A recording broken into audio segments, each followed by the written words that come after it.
c'est qu'il y a une nouvelle France, et que cette nouvelle France, c'est la nôtre. La ruralité qu'on nous jette à la figure n'existe pas. Elle n'est plus peuplée de paysans comme autrefois. Il n'y a plus que 2% de la population du pays qui est paysanne. Il y avait 7 millions de paysans en 1945. Il en reste à peine 400 000, tellement leur situation a été mal gérée par leurs dirigeants. Et eux ont continué à faire la piétaille qui leur sert, qu'on pousse en avant dans les manifs, et qui maintenant se trouvent démunis de tout. La nouvelle ruralité n'est pas non plus composée de ce rêve fou de Français de souche qui seraient là, restés comme sur une île. Ce n'est pas vrai.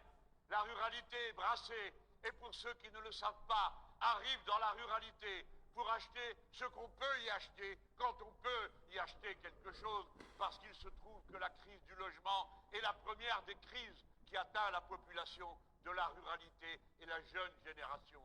C'est qu'il y a une crise du logement. Eh bien, ceux qui arrivent sont ceux qui, ayant réussi socialement à l'école et réussi socialement d'une manière générale, en tout cas assez pour avoir 3-4 sous pour pouvoir acheter la maison dont on rêve et y installer sa propre famille. Eh bien, c'est celle qui arrive des quartiers populaires en ce moment.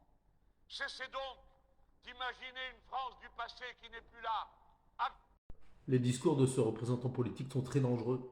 Il a une idée de la France qui n'est pas du tout celle défendue par la plupart des Français. Je me demande d'ailleurs, vu la vision qu'il en a, est-ce que le gouvernement qui est censé protéger l'identité de la France et son intégrité attend pour ne pas laisser ces personnes-là se présenter.